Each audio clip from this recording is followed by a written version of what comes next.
ಈ ದಿನ ನಾನು ನಿಮ್ಗೆ ಮತ್ತೊಂದು ಸಬ್ಜೆಕ್ಟ್ ಅನ್ನ ತಂದಿದ್ದೇನೆ. ಯಾವ್ದಪ್ಪ ಅಂದ್ರೆ ಸಾಮಾನ್ಯ ವಿಜ್ಞಾನ. ಓಕೆನಾ? ಈಗ ಸಾಮಾನ್ಯ ವಿಜ್ಞಾನದ ಇರುವಂತಹ ಅಷ್ಟು ಕ್ವಶನ್ ಗಳನ್ನ ಸಂಪೂರ್ಣವಾಗಿ ನೋಡೋಣ. ನಿನ್ನೆ ಒಂದು ವಿಡಿಯೋ ಹಾಕಿದ್ವಿ, ಪ್ರತಿ ದಿವಸ ನಿಮ್ಗೆ ಒಂದು ವಿಡಿಯೋ ಹಾಕ್ತಾನೆ ಇದೀವಿ. ನೀವೇನ್ ಮಾಡ್ಬೇಕು ಅಂದ್ರೆ ಲೈಕ್ ಕೊಡಿ, ಮತ್ತೆ ಯಾವ್ದಾದ್ರು 2 ಕ್ವಶನ್ಸ್ ನಾವು ಬಿಟ್ಟಿದ್ವಿ ಅದಕ್ಕೆ ನೀವು ಕಮೆಂಟ್ ಮಾಡಿ ಅಂತ ಹೇಳ್ತಾ ವಿಡಿಯೋನ ಮತ್ತಷ್ಟು ಎಲ್ಲರಿಗೂ ಶೇರ್ ಮಾಡಿ ಅಂತ ಹೇಳ್ತಾ ಇವತ್ತಿನ ನಮ್ಮ ಕ್ಲಾಸ್ ಅನ್ನ ಪ್ರಾರಂಭ ಮಾಡ್ತೀವಿ. ಬನ್ನಿ. ಮೊದಲನೇ ಕ್ವಶನ್ ಏನಿದೆ ಅಂತಂದ್ರೆ ಸಾಮಾನ್ಯ ವಿಜ್ಞಾನ. ಅದರಲ್ಲಿ ಸಾಮಾನ್ಯ ವಿಜ್ಞಾನ 61ನೇ ಕ್ವಶನ್ ಪ್ರಾರಂಭ ಆಗುತ್ತೆ. ಓಕೆನಾ? ಕ್ವಶನ್ ನಂಬರ್ 1, ಸರಿಯಾದ ಜೋಡಿಗಳನ್ನು ಎ ಮತ್ತು ಭಾಗೆ ಸಂಬಂಧಿಸಿದ ಹೊಂದಿಸಿ ಬರೆಯಿರಿ ಅಂತ ಕೊಟ್ಟಿದ್ದಾರೆ. ಓಕೆನಾ? Right the correct pairs of and corresponding to ಅಂತ ಕೊಟ್ಟಿದ್ದಾರೆ. ಅಂದ್ರೆ ಆ ಪಟ್ಟಿ ಕೊಟ್ಟಿದ್ದಾರೆ, ಬಿ ಪಟ್ಟಿ ಕೊಟ್ಟಿದ್ದಾರೆ, ಅದನ್ನ ನೀವೇನ್ ಮಾಡ್ಬೇಕು, ಹೊಂದಿಸಿ ಬರೆಯಿರಿ ಅಂತ ಕೊಟ್ಟಿದ್ರೆ ನೀವು ಹೊಂದಿಸಿ ಬರೀಬೇಕು. ಓಕೆ, ನೋಡಿ, ಅತ್ಯಂತ ಪ್ರಕಾಶಮಾನವಾದ ಗ್ರಹ ಅಂತ ಕೊಟ್ಟಿದ್ದಾರೆ. ಅತ್ಯಂತ ಪ್ರಕಾಶಮಾನವಾದ ಗ್ರಹ ಯಾವುದು? ನಮಗೆ ಶುಕ್ರ. ಓಕೆನಾ? ನೆಕ್ಸ್ಟ್, ನೀಲಿ ಬಣ್ಣದಂತೆ ಹೊಳೆಯುವಂತ ಗ್ರಹ ಯಾವುದು ಅಂತ ಕೇಳಿದ್ರೆ, ಬಹಳ ಸುಂದರವಾದಂತ ಗ್ರಹ ಯಾವುದು ಅಂತ ಕೇಳಿದ್ರೆ, ಜಿಯಾಟ್ ಎಂದು ಕರೆಸಿಕೊಳ್ಳುವಂತ ಗ್ರಹ ಆಗಿದೆ. ನೋಡ್ಕೊಳ್ಳಿ, ನಮ್ಗೆ ಇಲ್ಲೊಂದು ಕ್ವಶನ್ ಕೊಟ್ಟಿರ್ತಾರೆ, ಭೂಮಿ ಯಾವ ಆಕಾರದಲ್ಲಿ ಇದೆ ಅಂತ ಹೇಳಿದ್ರೆ, ಭೂಮಿ ನಮ್ಗೆ ಏನಾಗಿದೆ, ಗುಂಡಾಕಾರದಲ್ಲಿ ಇದೆ ಅಂತ ಹೇಳಿದ್ರ, ಇಲ್ಲ, ಭೂಮಿ ಇರೋದು ಜಿಯಾಟ್ ಆಕಾರದಲ್ಲಿ. ಹಾಗಾದ್ರೆ ಜಿಯಾಟ್ ಆಕಾರ ಅಂತ ಕರೆಸ್ಕೊಳ್ಳೋದು ಯಾವ್ದಪ್ಪ ಅಂದ್ರೆ ಯಾವ್ದಪ್ಪ ಅಂತಂದ್ರೆ ಗ್ರಹ ಭೂಮಿ. ಅದಕ್ಕೆ ಇದು 4ನೇದು, ಹೌದಲ್ವಾ? ನೆಕ್ಸ್ಟ್ ನೀಲಿ ಬಣ್ಣದಂತೆ ಹೊಳೆಯುವಂತ ಗ್ರಹ ಯಾವ್ದಪ್ಪ ಅಂತಂದ್ರೆ ನಮ್ಗೆ ನೆಪ್ಚೂನ್. ಓಕೆನಾ? ನೆಕ್ಸ್ಟ್ ಬಹಳ ಸುಂದರವಾದಂತ ಗ್ರಹ ಯಾವ್ದಪ್ಪ ಅಂತಂದ್ರೆ ನಮ್ಗೆ ಶನಿ. ಓಕೆನಾ? ಹಾಗಾದ್ರೆ ಯಾವ ಆಪ್ಷನ್ ಆಗುತ್ತೆ? ಆಪ್ಷನ್ ಹೇಳಿ. Yes, correct. Option A right answer. Yes, ನೀವು ಗೆಸ್ ಮಾಡಿದ್ correct. Option A right answer. ಗೊತ್ತಾಯ್ತಾ? ಎಸ್, ಇದು ಮೊದಲನೇ ಕ್ವಶನ್. ಎರಡನೇ ಕ್ವಶನ್ ಹೋಗೋಣ, ಬನ್ನಿ. ಕ್ವಶನ್ ಹೇಗಿದೆ ನೋಡ್ಕೊಳ್ಳಿ. ಮರುಭೂಮಿಯಂತಿರುವ ಗ್ರಹ ಯಾವುದು? ಇಂಗ್ಲಿಷ್ ಅಲ್ಲಿ which planet is like a desert. Desert ಅಂದ್ರೆ ಮರುಭೂಮಿ ಅಂತ ಕರಿತೀವಿ. ಯಾವುದು? ಜುಪಿಟರ್, ಮಂಗಳನ, ಭೂಮಿನ, ಶನಿನ? ಎಸ್, ನಿಮಗೆ ಗೊತ್ತಿರ್ಬೇಕು. ನಮಗೇನಾಗುತ್ತಪ್ಪ ಅಂತಂದ್ರೆ ಭೂಮಿಯನ್ನ ಬಿಟ್ಟರೆ ಮುಂದಿನ ವಾಸ ಮಾಡುವಂತ ಗ್ರಹ ಯಾವ್ದಪ್ಪ ಅಂತಂದ್ರೆ ಎಸ್, ನಮಗೆ ಮಂಗಳ. ಮಂಗಳ ಗ್ರಹದಲ್ಲಿ ಪುಟ್ಟಿ ಅಂತ ಒಂದು ಲೆಸನ್ ಇದೆ, ಗೊತ್ತಾ? ಅದ್ರಲ್ಲಿ ನಿಮಗೆ ಗೊತ್ತಾಗಿರುತ್ತೆ, ಹೌದಲ್ವಾ? ಮಾರ್ಸ್ ಅಂತ ಕರಿತೀವಿ. ಮಂಗಳ is the right answer. Clear?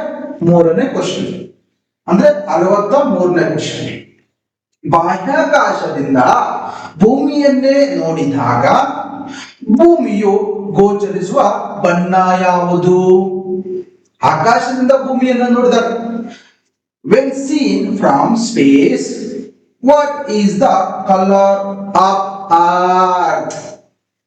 ಕೆಂಪು, ಹಸಿರು, ಹಳದಿ, ನೀಲಿ. Yes, correct. ನೀವು ಗೆಸ್ ಮಾಡ್ತಿರೋದು ಕರೆಕ್ಟ್. ಸರಿಯಾದಂತ ಉತ್ತರ ನೀಲಿ. ಆಕಾಶದಲ್ಲಿ ನೋಡಿದಾಗ ಯಾಕೆ ನೀಲಿ ಬಣ್ಣದಲ್ಲಿ ಕಾಣಿಸುತ್ತಪ್ಪ ಅಂತಂದ್ರೆ ಭೂಮಿಯ ಮೇಲೆ 70 ಪಾಯಿಂಟ್ ಇಂಟ್ರೆಸ್ಟ್ ಏನಾಗಿದೆಪ್ಪ ಅಂದ್ರೆ ನೀರಿನಿಂದ ಆವೃತವಾಗಿರುವುದರಿಂದ ಏನಾಗುತ್ತಪ್ಪ ಅಂತಂದ್ರೆ ನೀಲಿ ಬಣ್ಣದಲ್ಲಿ ಏನಾಗುತ್ತಪ್ಪ ಅಂತಂದ್ರೆ ಕಾಣಿಸುತ್ತೆ. ಹಂಗಾಗಿ ಬ್ಲೂ, ನೀಲಿ is the right answer. 63 question ಆಯ್ತು. 64ನೇ ಕ್ವಶನ್ ನೋಡ್ಕೊಳ್ಳಿ. ಎಸ್, 64ನೇ ಕ್ವಶನ್ ನೋಡ್ಕೊಳ್ಳಿ. ಭೂಮಿಯನ್ನು ಆಕಾಶದಿಂದ ನೋಡಿದಾಗ ನೀಲಿ ಬಣ್ಣ ಕಾಣಲು ಕಾರಣವೇನು? ಯಾಕೆ ನೀಲಿ ಬಣ್ಣದಲ್ಲಿ ಕಾಣುತ್ತೆ? ಇಂದಿನ ಕ್ವಶನ್ ಈಗ ನೆಕ್ಸ್ಟ್ ಕೊಟ್ಟಿದೆ ನೋಡಿ. This is the reason why the earth looks blue. ಯಾಕೆ ಬ್ಲೂ ಕಲರ್ ಕಾಣಿಸುತ್ತೆ ನೋಡೋಣ. ಎಸ್, ಭೂಮಿಯಲ್ಲಿ 71% ನೀರು ಇರುವುದರಿಂದ. ನಾನು ಆವಾಗಲೇ ಹೇಳ್ಬಿಟ್ಟೆ, ಇದಕ್ಕೆ ನೀವು ಆನ್ಸರ್ ಕಂಡುಹಿಡಿಯಬಹುದು, ಹೌದಲ್ವಾ? ಖಂಡಗಳ ಚದುರುವಿಕೆ ಅಲ್ಲ, ಭೂಮಿಯಲ್ಲಿ ನೀರಿನ ನೀರು ಇರೋದ್ರಿಂದ ಅಲ್ಲ, ಭೂಮಿಯಲ್ಲಿ ಹೆಚ್ಚು 90% ಇದೆಯಾ? ಇಲ್ಲ. ಸರಿಯಾದಂತ ಉತ್ತರ ಯಾವ್ದಪ್ಪ ಅಂತಂದ್ರೆ 71% ಇದೆ. ಇದು ಸರಿಯಾದಂತ ಉತ್ತರ. ಕರೆಕ್ಟ್. ಮುಂದಿನ ಪ್ರಶ್ನೆ 65ನೇ ಕ್ವಶನ್. ಸೇಮ್ ಕೊಟ್ಟಿದ್ದಾರೆ ನೋಡ್ಕೊಳ್ಳಿ. ಆ ಪಟ್ಟಿ ಬಾ ಪಟ್ಟಿ ಕೊಟ್ಟಿದ್ದಾರೆ. ನಿಮ್ಗೆ ಹೊಂದಿಸಿ ಬರೆಯಿರಿ. ಮ್ಯಾಥ್ಸ್ ದ ಫಾಲೋಯಿಂಗ್ ಅಂತ, ಮ್ಯಾಥ್ಸ್ ಅಂಡ್ ರೈಟ್ ಅಂತ ಕೊಟ್ಟಿದ್ದಾರೆ. ಬೆಳಗಿನ ಚುಕ್ಕಿ, ಬೃಹಸ್ಪತಿ, ಉಂಗುರ ವ್ಯವಸ್ಥೆ ಇರುವಂತ ಗ್ರಹ, ಅತಿ ಶೀತ ಉಳ್ಳುವಂತ ಗ್ರಹ ಅಂತ ಕೊಟ್ಟಿದ್ದಾರೆ. ನಾನು ಆಪ್ಷನ್ ಟಿಕ್ ಮಾಡ್ತೀನಿ, ನೀವು ಯಾವುದಕ್ಕೆ ಯಾವ್ದು ಕಾಮೆಂಟ್ ಮಾಡ್ಬೇಕು. ಓಕೆನಾ? ಹಾಗಾದ್ರೆ ಆಪ್ಷನ್ ಯಾವ್ದು ಹೇಳಿ ನೋಡೋಣ. ಎಸ್, ಸರಿಯಾದಂತ ಉತ್ತರ. Yes, correct. ನಾನು ಆನ್ಸರ್ ಆಗ್ತೀನಪ್ಪ ಅಂತಂದ್ರೆ ಇದಕ್ಕೆ option D is the right answer. ಹಾಗಾದ್ರೆ ಯಾವ್ದಕ್ಕೆ ಯಾವ್ದು ಅಂತ ಹೇಳ್ಬಿಟ್ಟು ನೀವು ಕಮೆಂಟ್ ಮಾಡ್ತೀರಾ? ನೋಡೋಣವಾ? ಎಸ್, ಯಾರು ಬೇಗ ಮಾಡ್ತೀರಾ ನೋಡೋಣ. ಹಾಗಾದ್ರೆ ಕಮೆಂಟ್ ಮಾಡಿ, ಓಕೆನಾ? ಎಸ್, ನೆಕ್ಸ್ಟ್ ಕ್ವಶನ್ 66ನೇ ಕ್ವಶನ್ ಅಂದ್ರೆ 66 ಕ್ವಶನ್. ಸರಿಯಾದ ಜೋಡಿಗಳನ್ನು ಹೊಂದಿಸಿ ಬರೆಯಿರಿ. ಸೇಮ್ ಮ್ಯಾಥ್ಸ್ ಫಾಲೋಯಿಂಗ್ ಹಾಕಿದ್ದಾರೆ. ಏನ್ ಕೊಟ್ಟಿದ್ರೆ ಆ ಪಟ್ಟಿ ಬಾ ಪಟ್ಟಿ ಕೊಟ್ಟಿದ್ದಾರೆ. ಅಧಿಕ ವರ್ಷ ಯಾವಾಗಿರುತ್ತೆ? ಶುಕ್ರ ಗ್ರಹದ ದೈನಿಕ ಭ್ರಮಣ ಅವಧಿ, ಬುಧ ಗ್ರಹದ ವಾರ್ಷಿಕ ಭ್ರಮಣ ಅವಧಿ, ಜಿಯಾಡ್ ಎಂದು ಕರೆಸಿಕೊಳ್ಳುವ ಒಂದು ಗ್ರಹ. ನಾನು ಈಗ ಆಲ್ರೆಡಿ ಎಲ್ಲಾ ಹೇಳಿದ್ದೀನಿ ನಾನು. ಬಟ್ ನೀವೇನ್ ಮಾಡ್ಬೇಕಪ್ಪ ಅಂತಂದ್ರೆ ಯಾವ್ದಕ್ಕೆ ಯಾವ್ದಂತ ಹಾಕ್ಬೇಕು. ಬಟ್ ನಾನೇನ್ ಮಾಡ್ತೀನಪ್ಪ ಅಂದ್ರೆ ಆನ್ಸರ್ ಅನ್ನ ಹಾಕ್ತೀನಿ. ಎಸ್, ಆನ್ಸರ್ ಯಾವ್ದಂತ ನೋಡ್ಕೊಳ್ಳಿ. Option D is the right answer. Option D is the right answer. ಗೊತ್ತಾಯ್ತಾ? ಯಾವ್ದಕ್ಕೆ ಯಾವ್ದಂತ ಹೇಳ್ಬಿಟ್ಟು ನೀವು ಕಮೆಂಟ್ ಮಾಡಿ ಹಾಕ್ತೀರಾ? ಎಸ್, ನೋಡೋಣ ಯಾರು ಬೇಗ ಕಮೆಂಟ್ ಮಾಡಿ ಹಾಕ್ತೀರಾ. ಓಕೆ, ಯಾವ ಡಿಸ್ಟಿಕ್ ಇಂದ ಬೇಗ ನಮ್ಗೆ ಕಮೆಂಟ್ ಬರುತ್ತೆ ನೋಡ್ಕೊಳ್ಳಿ. ನಿಮ್ಮ ಹೆಸರು, ನಿಮ್ಮ ಡಿಸ್ಟಿಕ್ ಸಮೇತ ಹಾಕ್ಬೇಕು ನೀವು. ಓಕೆನಾ? ಎಸ್, ನಮ್ಮ ಯೂಟ್ಯೂಬ್ ಚಾನಲ್ ಸಬ್ಸ್ಕ್ರೈಬ್ ಮಾಡ್ಕೊಳ್ಳಿ, ನಿಮ್ಮ ಫ್ರೆಂಡ್ಸ್ಗೂ ಹೇಳಿ. ಓಕೆನಾ? ಎಸ್, ನೆಕ್ಸ್ಟ್ ಹೊಂದಿಸಿ ಬರೆಯಿರಿ ಅಂತ ಕೊಟ್ಟಿದ್ದಾರೆ. ಓಕೆನಾ?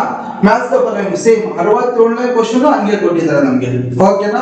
ನೋಡಿ, ಶುಕ್ರ ಗ್ರಹ ವಾರ್ಷಿಕ ಚಲನೆಯ ಅವಧಿ, ಓಕೆನಾ, ಉಪಗ್ರಹಗಳು, ಓಕೆನಾ, ನೆಪ್ಚೂನ್ ಗ್ರಹದ ವಾರ್ಷಿಕ ಭ್ರಮಣೆಯ ಅವಧಿ, ಓಕೆನಾ, ಗುರು ಗ್ರಹದ ದೈನಂದಿನ ಭ್ರಮಣ ಅವಧಿ ಅಂತ ಕೊಟ್ಟಿದ್ರೆ ಯಾವ್ದಕ್ಕೆ ಯಾವುದು ಅಂತ ಹೇಳ್ಬಿಟ್ಟು ನೀವು ಮೆಸೇಜ್ ಮಾಡಬೇಕು, ಕಮೆಂಟ್ ಮಾಡಬೇಕು. ಬಟ್ ನಾನು ಸರಿಯಾದಂತ ಆನ್ಸರ್ ಅನ್ನ ಹೇಳ್ತೀನಿ.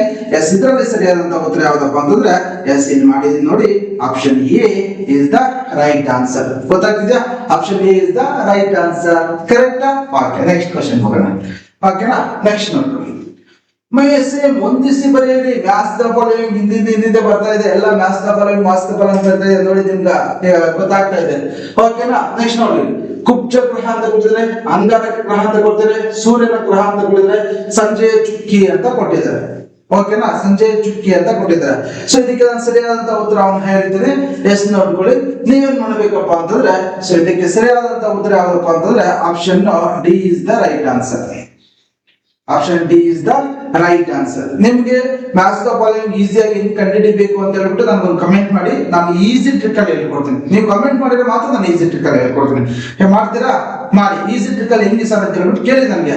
ನಾನು ತುಂಬಾ ಈಸಿ ಟ್ರಿಕ್ ಅಲ್ಲಿ ಹೇಳ್ಕೊಡ್ತೀನಿ ಮ್ಯಾಥ್ಸ್ ದ ಫಾಲೋಯಿಂಗ್ ಹೆಂಗ್ ಕಂಡುಹಿಡಿದ. ನೆಕ್ಸ್ಟ್ ಅಗೇನ್ ರಿಪೀಟ್ 69ನೇ ಕ್ವಶನ್. ಹೊಂದಿಸಿ ಬರೆಯಿರಿ.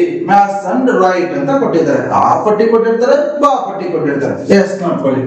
ಸೂರ್ಯನಿಗೆ ಅತ್ಯಂತ ಹತ್ತಿರವಿರುವ ಗ್ರಹ ಯಾವುದು? ಯಾವ್ದಿರುತ್ತೆ? ಸೂರ್ಯನಿಗೆ ಹತ್ತಿರದ ಗ್ರಹ. ಕರೆಕ್ಟ್. ಸೂರ್ಯನಿಗೆ ಹತ್ತಿರುವಂತ ಗ್ರಹ ಯಾವ್ದಪ್ಪ ಅಂತಂದ್ರೆ ಬುಧ ಗ್ರಹ. ಹೌದಲ್ವಾ? ನೋಡಿ, ಹಿಂಗೆ ನೀವೇನ್ ಮಾಡ್ಬೇಕಂತಂದ್ರೆ ಕರೆಕ್ಟ್ ಆಗಿ ನೀವು ಇದು ಮಾಡ್ಕೊಂಡ್ಬಿಡ್ಬೇಕು. ಇಲ್ಲಿ ಏನಾಗಿದೆಪ್ಪ ಅಂತಂದ್ರೆ ಬುಧ ಗ್ರಹ ಮತ್ತೆ ನೆಪ್ಚೂನ್ ಅಂತ ಹೇಳ್ಬಿಟ್ಟು ಏನಾಗಿದೆ, ನೀವೇನ್ ಮಾಡ್ಬೇಕು, ಇದಕ್ಕೆ ಹಾಕೊಬೇಕು. ಯಾಕಂತ ಹೇಳ್ಬಿಟ್ಟು ನಾನು ಆಮೇಲೆ ಹೇಳ್ತೀನಿ ನಾನು. ಓಕೆನಾ? ನೆಕ್ಸ್ಟ್, ಸೂರ್ಯನಿಗೆ ಅತ್ಯಂತ ದೂರದಲ್ಲಿರುವ ಗ್ರಹ ಎರಡು ಅವೇ ಕೊಟ್ಟಿದ್ದಾರೆ. ನೆಪ್ಚೂನ್ ಇದೆ.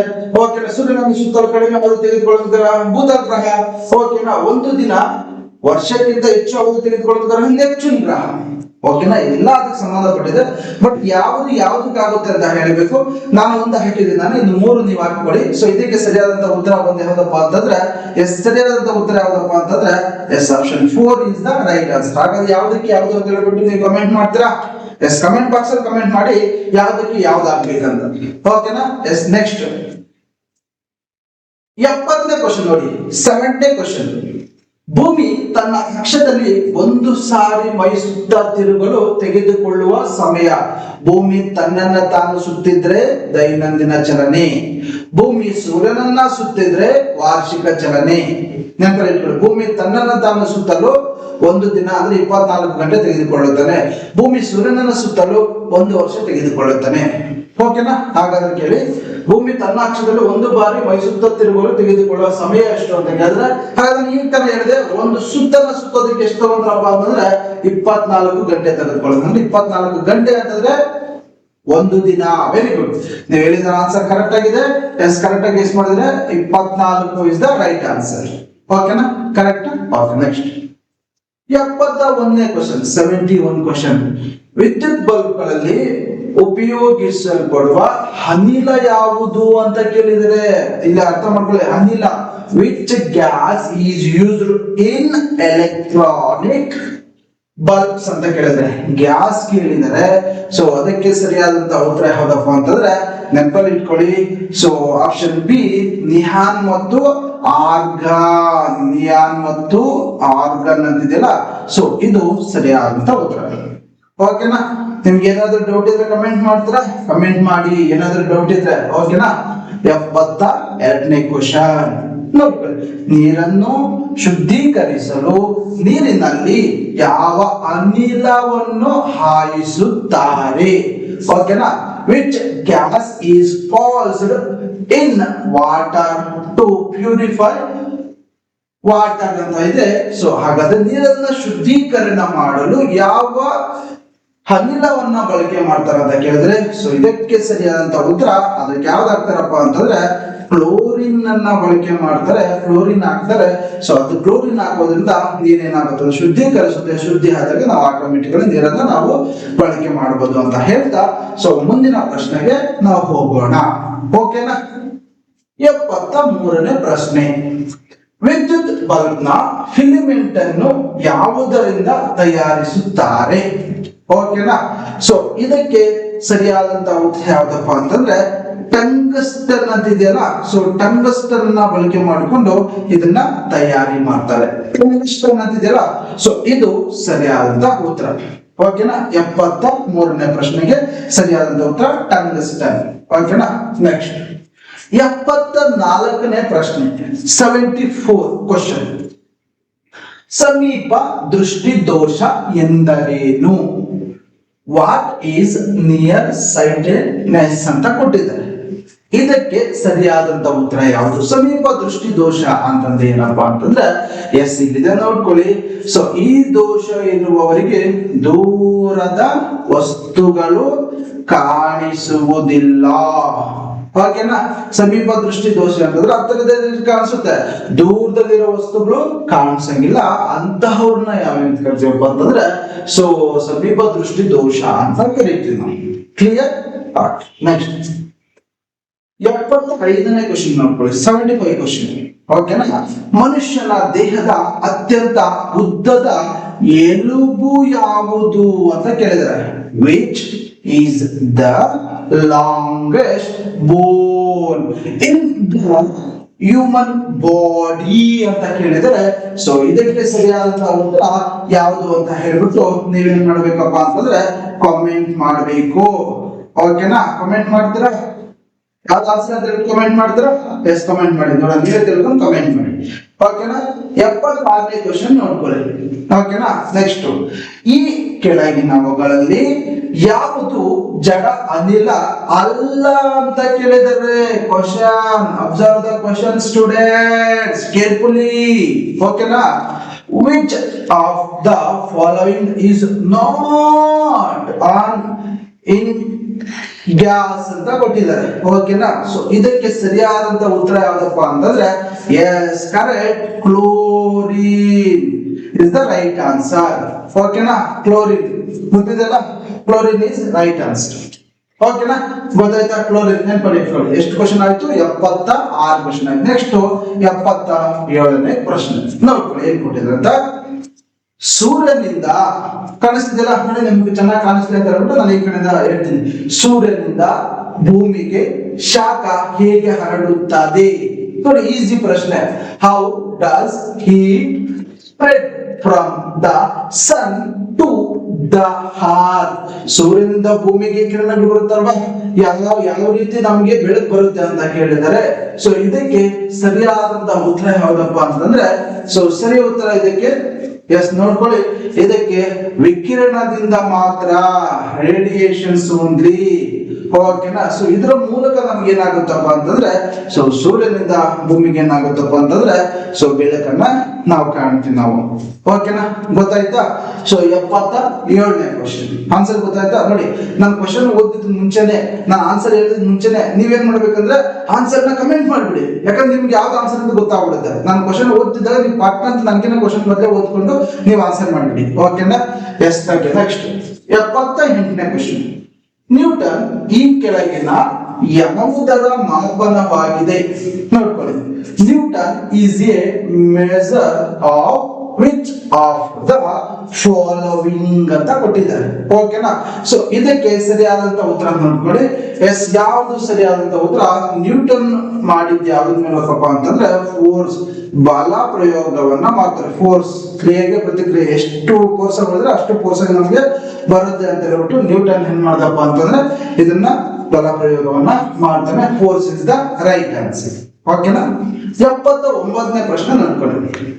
ಭೂಮಿಯಿಂದ ಸೂರ್ಯನಿಗಿರುವ ಸರಾಸರಿ ದೂರವೆಷ್ಟು ಅಂತ ಕೇಳಿದ್ದಾರೆ. ನೋಡಿ ಎಷ್ಟು ಚೆನ್ನಾಗಿ question. What is the average distance from earth to sun ಅಂತ ಕೊಟ್ಟಿದ್ದಾರೆ. ಆದ್ರೆ ಎಷ್ಟು ಕಿಲೋಮೀಟರ್ ಇದೆ ಅಂತ ಹೇಳ್ಬಿಟ್ಟು, ಎಷ್ಟು ಮೈಲಿ ಇದೆ ಮೈಲಿ ಕಿಲೋಮೀಟರ್ ಇದೆ ಅಂತ ಹೇಳ್ಬಿಟ್ಟು ಕಂಡಿಡ್ಬೇಕಂತಂದ್ರೆ ಎಸ್ ನೋಡ್ಕೊಳ್ಳಿ, 250 ಮೈಲಿ ಕಿಲೋಮೀಟರ್ ಅಂತ ಕರಿತೀವಿ ನಾವು. ಓಕೆನಾ? Option A is the right answer. Correct ನೆನಪಲ್ಲಿ ಇಟ್ಕೊಳ್ಳಿ. ಪ್ರಶ್ನೆ ಮತ್ತೆ ರಿಪೀಟ್ ಆಗ್ಬೋದು, ನೆನಪಲ್ಲಿ ಇಟ್ಕೊಳ್ಳಿ. ಓಕೆನಾ? ನೆಕ್ಸ್ಟ್ 80ನೇ ಕ್ವಶನ್ ನೋಡ್ಕೊಳ್ಳಿ. 80ನೇ ಕ್ವಶನ್ ಈ ರೀತಿ ಇದೆ. ಮನುಷ್ಯನ ದೇಹದ ಸಾಮಾನ್ಯ ಉಷ್ಣತೆ ಎಷ್ಟು ಅಂತ ಕೊಟ್ಟಿದ್ದಾರೆ. ಓಕೆನಾ? What is the normal temperature of the human body ಅಂತ ಕೊಟ್ಟಿದ್ರೆ, ಸೊ ಇದಕ್ಕೆ ಸರಿಯಾದಂತ ಉತ್ತರ ಬಂದು ಯಾವ್ದಪ್ಪ ಅಂತಂದ್ರೆ ಎಸ್ ನೆನಪಲ್ಲಿ ಇಟ್ಕೊಳ್ಳಿ, 37 ಡಿಗ್ರಿ ಅಂತ 37 ಅಂತಿದೆಯಲ್ಲ, ಸೊ ಇದು ಸರಿಯಾದಂತ ಉತ್ತರ. 37 ಸೆಲ್ಸಿಯಸ್ ಅಂತಿದೆಯಲ್ಲ, ಸೊ ಇದು ಸರಿಯಾದಂತ ಉತ್ತರ ಆಗಿರುತ್ತೆ. ಓಕೆನಾ? ಸೊ ಇದಿಷ್ಟು ನಿಮಗೆ ಏನಾಗುತ್ತಪ್ಪ ಅಂತಂದ್ರೆ ಇವತ್ತಿನ ತರಗತಿ ಆಗಿರುತ್ತೆ. ನೆನಪಲ್ಲಿ ಇಟ್ಕೊಳ್ಳಿ. ಇದೇ ರೀತಿಯಾಗಿ ನಿಮ್ಗೆ ಪ್ರತಿದಿನ ನಿಮ್ಗೆ ತರಗತಿಗಳನ್ನ ನಾವು ಕೊಡ್ತೀವಿ. ನೀವು ಮತ್ತಷ್ಟು ಜಾಸ್ತಿ ಯಾಕಂತಂದ್ರೆ ನೀವು ಎಷ್ಟು ಪೋಸ್ಟ್ ಮಾಡ್ತೀರೋ ಅಷ್ಟು ನಾವು ಜಾಸ್ತಿ ವಿಡಿಯೋಸ್ ಹಾಕೋದಕ್ಕೆ ಇಷ್ಟಪಡ್ತೀವಿ ಅಂತ ಹೇಳ್ತಾ, ವಿಡಿಯೋವನ್ನ ನೀವು ನೋಡಿ ನಿಮ್ಮ ಸ್ನೇಹಿತರಿಗೂ ಕಳಿಸಿ, 4ನೇ ಕ್ಲಾಸ್ ಮಕ್ಕಳನ್ನು ಕುಳಿಸ್ಕೊಳ್ಳಿ, ಮತ್ತೆ ಎಲ್ಲಾ ಮಕ್ಕಳಿಗೂ ಕೂಡ ಇದು ಅನುಕೂಲ ಆಗುತ್ತೆ ಅಂತ ಹೇಳ್ತಾ, ಸೊ ಇಲ್ಲಿಗೆ ನಮ್ಮ ಕ್ಲಾಸ್ ಅನ್ನು ಮುಗಿಸ್ತಾ ಇದೀವಿ. ಸೊ ನಮ್ಮ ಕ್ಲಾಸ್ ಅನ್ನು ನೋಡಿದಂತ ನಿಮ್ಮೆಲ್ಲರೂ ಕೂಡ ಧನ್ಯವಾದಗಳನ್ನು ಹೇಳ್ತಾ, ಸೊ ಇವತ್ತಿನ ಕ್ಲಾಸ್ ಮುಗಿಸ್ತಾ ಇದೀವಿ. So thank you so much.